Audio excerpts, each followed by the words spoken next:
Hello everybody! Very happy to share some ideas with you. 60 years ago, a profound friendship between China and France was born.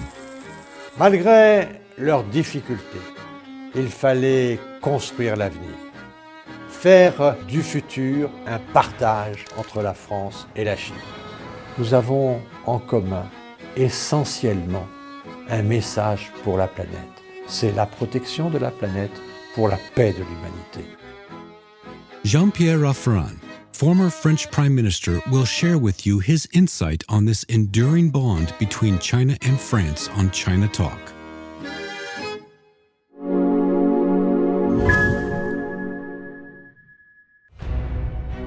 Hello!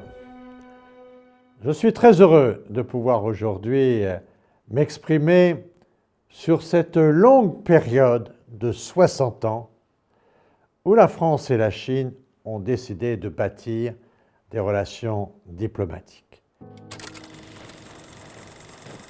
Il y a 60 ans, l'Europe sortait d'une guerre terrible, avec beaucoup de déconstruction. Le général de Gaulle a pris les rênes du pouvoir avec vision et fermeté. À l'autre bout du monde, la Chine, et le président Mao Tse-tung étaient engagés dans une transformation profonde du pays. Malgré leurs difficultés, ces deux leaders ont pensé qu'au-delà des circonstances, il fallait construire l'avenir, faire du futur un partage entre la France et la Chine. C'est pour ça qu'à l'initiative du président français, une démarche politique a été engagée pour conclure un accord diplomatique entre la France et la Chine.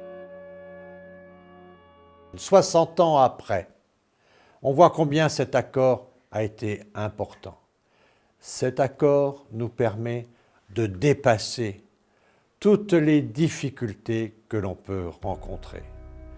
Les compétitions économiques, les désaccords politiques, les débats institutionnels, tout ceci, à un moment, peut être dépassé par une vision stratégique. Le monde a besoin de l'entente entre la France et l'Europe, et la Chine et l'Asie. Cet axe-là est un axe de paix, et c'est pour ça que 60 ans durant, quelles que soient les difficultés, quels que soient les soubresauts de l'histoire, durant ces 60 ans, la coopération sino-française a servi la paix et l'équilibre du monde. En plus de 50 ans, j'ai fait la connaissance de la Chine. Plus de 100 voyages, plus de 50 ans de relations suivies avec la République populaire de Chine. Je ne peux pas dire que je connaisse la Chine. Je ne connais pas sa langue et je connais un peu sa civilisation.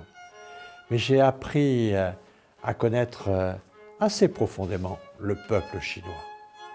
Et je crois que nous, Européens, nous devons avoir une grande admiration pour ce peuple extraordinairement travailleur, extraordinairement intelligent et très mobilisé pour le développement de son pays. J'ai vu en 50 ans, j'ai vu des immeubles de Shanghai grandir.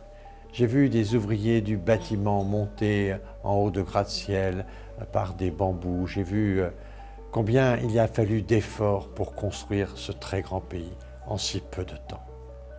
Regardons ce qui s'est fait aujourd'hui quand vous prenez le TGV en Chine, quand vous vivez les quartiers nouveaux des villes, quartiers qui se veulent intelligents et écologiques. Beaucoup de progrès ont été réalisés. Bien sûr, il y a comme partout des difficultés et naturellement des problèmes qui restent. Mais au total, en 50 ans, j'ai vu la Chine changer. Et c'est pour ça que j'ai un profond respect pour le peuple chinois. Ce peuple, d'abord, est un peuple sensible. C'est un peuple qui est très attentif aux relations humaines.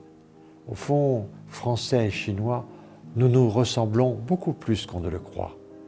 Nous aimons la famille, nous aimons nous retrouver autour d'une table. Il nous arrive de chanter à la fin des repas. Nous avons cette relation humaine assez intense. Il y a sur la planète des peuples froids, il y a sur la planète des peuples chauds.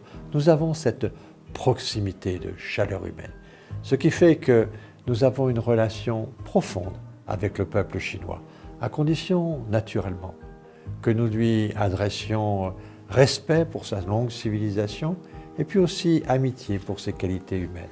Mais tous les peuples veulent être aimés et les Chinois sont reconnaissants vis-à-vis de ceux qui les aiment. Alors on peut discuter de nos modèles différents, on peut discuter naturellement de divergences. Nous avons nécessairement des divergences profondes, mais nous avons aussi cette proximité profonde. Et c'est pour ça qu'en aimant le peuple chinois, on progresse dans la connaissance de la Chine. Le premier des challenges que nous avons à surmonter pour l'amitié franco-chinoise, c'est la méconnaissance de nos deux peuples de manière très concrète. Trop peu de Français sont venus en Chine et connaissent la Chine. Et trop peu de Chinois sont venus en France, sont venus en Europe et connaissent la France. Au fond, l'élite française, les jeunes futurs dirigeants, à 30 ans, ils sont déjà allés aux États-Unis. Aujourd'hui, à 30 ans, ils ne connaissent pas la Chine souvent. Nous faisons des efforts pour permettre à plus de jeunes de venir connaître la Chine. Mais j'ai vu des jeunes dirigeants arriver pour la première fois en Chine alors qu'ils étaient déjà responsables, être admiratifs devant le Bund à Shanghai, devant la transformation de Shenyang ou la technologie à Shenzhen. Je trouve que la Chine n'est pas suffisamment connue concrètement, opérationnellement. Il faut voir tout ce qui a été fait en 50 ans.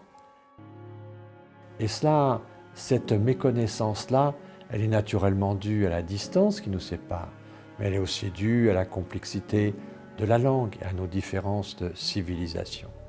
Tout ceci conduit quelquefois à une mauvaise compréhension. Beaucoup de caricatures peuvent exister, et puis finalement, il n'y a pas suffisamment d'échanges culturels. Bien sûr, la relation franco-chinoise est d'abord et avant tout une relation culturelle. Mais il nous faut encore avancer davantage pour comprendre mieux nos différences. Nous n'avons pas la même idée de l'unité. Pour les uns, l'unité est une valeur absolue. Pour les autres, l'unité est un moyen pour obtenir un résultat. Et au fond, on s'aperçoit que ce mot de l'unité, c'est un mot que nous partageons, mais pas tout à fait avec le même sens. Nous avons une place accordée en Europe à la personne humaine.